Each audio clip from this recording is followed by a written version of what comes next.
Hi everyone, welcome back to the Reclaim Ranch. My name is Terra, and today I have another fall and Christmas video for you. So I've got a couple projects each for fall and Christmas. And this first one, I got these pumpkins at the Goodwill bins, and they're actually wooden flowers, but they had like a glitter glued to the ends of them, and I wasn't really fond of that or the color.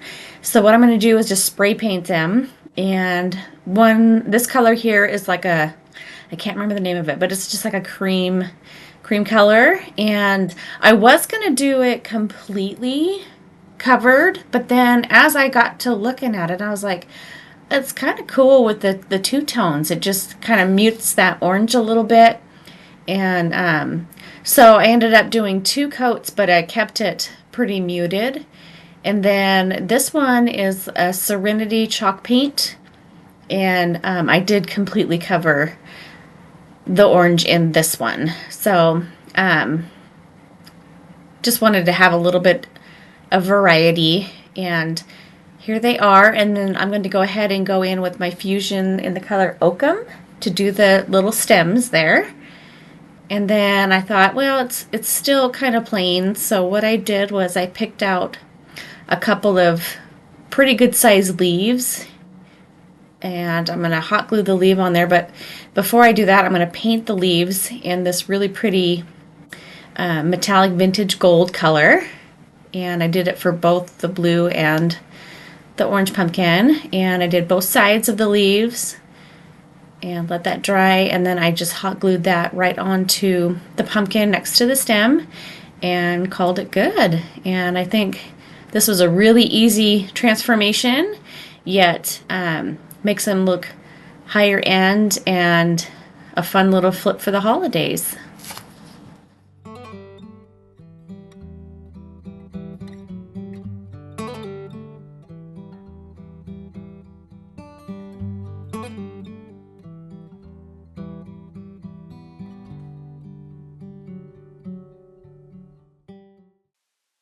So this next project gave me a little bit of grief, and I could have just edited it out and it, had a perfect video, but in real life, we make mistakes too.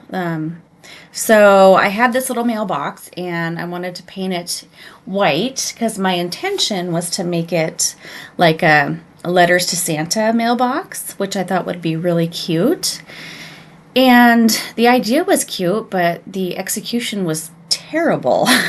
So sometimes you just need to kind of step back, rethink, redirect, and redo. And so that's what I did with this project, and I actually like it even more than what I thought I would have if this would have gone right. So I did end up doing 3 coats of white of this casement in the Fusion, let it all dry, and a couple years ago I used to buy a bunch of like those mesh stencils from a company called Magnolia Design, and so they had this really cute one, had a bunch of special delivery and express postal stuff, and they had these markers that you can use just to do the stencil. And so I figured, well, let's give it a try.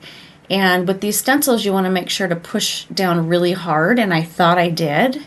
However, this took me like 10 minutes to color this all in. Usually you have like a paste, kind of like a chalk couture, where you use a little rubber tool and it spreads out the paste over the top of this, and then you pull the green part off the stencil and it has a beautiful crisp design. Well, these markers are supposed to do the same thing, and so I thought I had it down really good. I made sure to rub it down like 3 or 4 times, and the minute I pulled it off, it definitely was not what I was expecting. I was very disappointed because it took me a long time to color this in. But it's just the world of crafting. So what happened was the ink got underneath and bled all the way across. You can see here it's all smeared and smudged, and I was so sad. So I took a minute just to recoup, kind of figure it out, and we are going to go back to square one. So I wiped this all off and went a completely different route. Had this really cute snowman decoupage paper, so I'm going to use my water technique to rip out those two little parts, and we're going to decoupage those onto the front. And then I'm going to go ahead and just blend the colors in a little bit, and we're just going to make this a little snowman box. Like I said, sometimes it's good to challenge yourself and redirect and regroup and redo. So I'm going to use my Fusions decoupage medium and just put those right on there. I'm going to butt them up real close so that it looks like it's all one scene. And the colors matched pretty good, so that was easy to do. And then I'm going to go in with my Fusion Champlain color, and I'm going to do the outline in that. And then I will add some other colors in. I think I used coral, and I used blue pine, and a little bit of the midnight blue to kind of blend in those paints.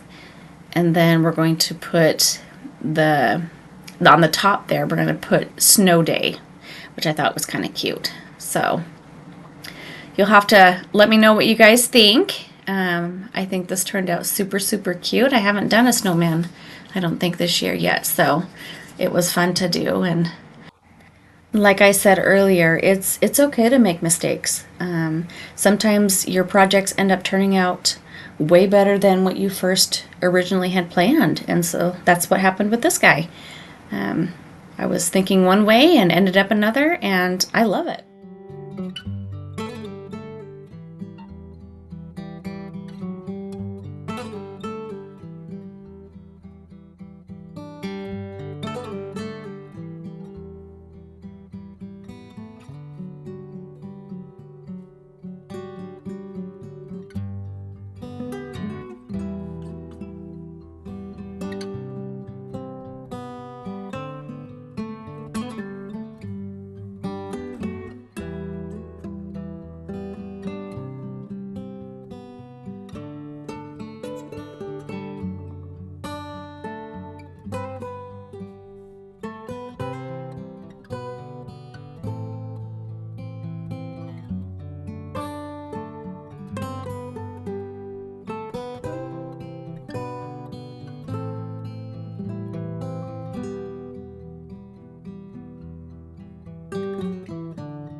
So the third project is just some random things I had around the house. I ended up getting these, this is like a couch leg, and I got 4 of them at the Goodwill. And so I took one of those, and I got some terracotta paint from Michael's, and then went ahead and put 3 coats of the terracotta paint on to cover that dark wood underneath. And with it being acrylic paint, it doesn't cover as well, and so it does take a few extra coats. And then I did dry with my heat gun in between. And then once I got it to where it had pretty good coverage, I'm going to do the technique that uses either like baking soda or flour or confectioner's sugar to dust it onto the paint and make it look like it's been sitting outside for a while.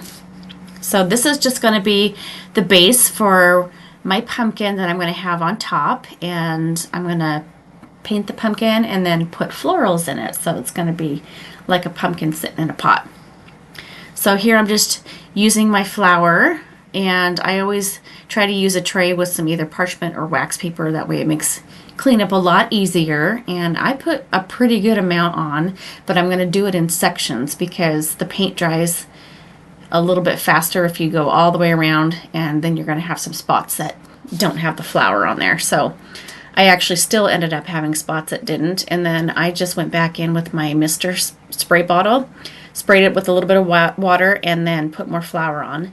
And then I ended up sealing it with the spray sealer, the Rust-Oleum 2x matte spray, and I sealed it with a couple coats so that the flour will stay onto that pot there. Or, well, it's supposed to be a pot.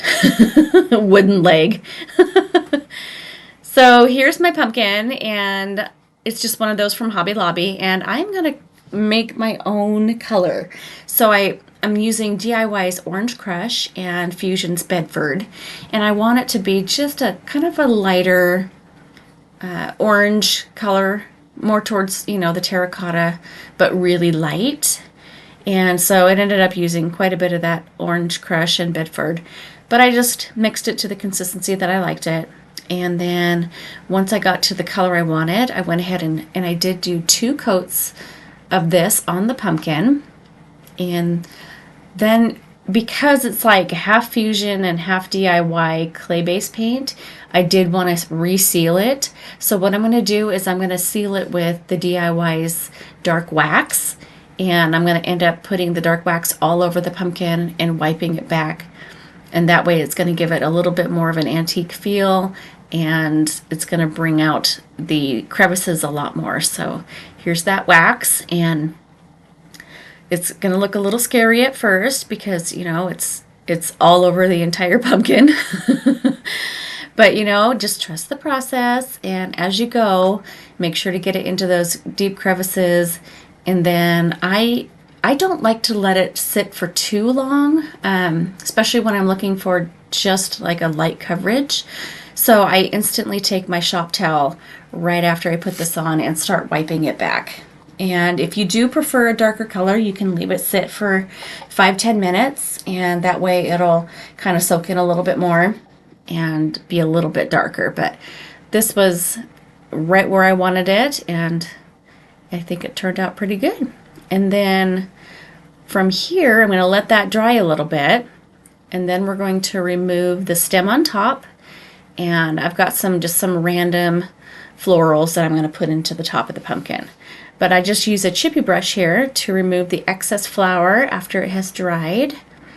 And that's going to give me my really cool terracotta pot look. So here's where you can see I did have a couple spots that were a little bit missing or shy of the flour. So I just used my Mr. bottle, sprayed some more water on there, added some of the flour, and then once I had it where I wanted it, I just sprayed it with that clear matte spray, and now it looks great. So here's where we remove the stem, and I cut a little bit out from the center, and then what I ended up doing was my main floral arrangement. I did hot glue the base and stick it in there. And then this foam was so tough. As I started putting the florals in, I figured, well, I guess I don't even really need to hot glue it because it's just so tight and so tough that they're going to just hold their own. And so I figured with the florals, I'm going to stay lighter. So I did some white sunflowers, a lot of creams, light oranges, because the pumpkin itself is fairly dark, as well as the pot it's going to be sitting on. So, but here is where you get to have fun. This is where you get creative and you get to use all your different colors that you want. And I love making floral arrangements. I think they're so much fun and fairly easy to do. So here I am going to hot glue the pumpkin onto that little wooden pot, and I think it turned out great. Now this last one, I had these MDF little pieces from my Magnolia days, and so I figured I might as well go ahead and use them. And so I'm going to paint this one with the Manor Green Infusion, and this is the Holly Glen transferred that was from IOD's release last Christmas, and so I'm trying to use that up because I'm going to be getting that new release, and so I don't want to have too much stuff in my inventory. But I love this one because it just has gorgeous, like, woodsy tones with animals, and it's just a lot of fun. So I'm going to use different colors. This is called Highlander Infusion, and Fusion, of course, is on my website. So if you're interested, you can go ahead and check that out. And so I'm just going to pick some different random animals and do 4 different little tags with these different animals for Christmas, and so these will be just fun little shelf sitters. So that's it for today. I hope you all enjoyed the video. If you did, go ahead and give me a like, or if you're new, please consider subscribing. And I am going to be out next week. There will be no videos for next week because I'm going to Sonnet's from Sonnet Garden Blooms. She's got a big retreat next week, so I get to go and help her and have a lot of fun. So we'll get some good footage there, and maybe we'll try and pop in a small video while I'm there. So I hope you all have a wonderful week, and I will have a video for you this coming Friday, however, so stay tuned for that, and we'll see you then. Take care, you guys. Bye.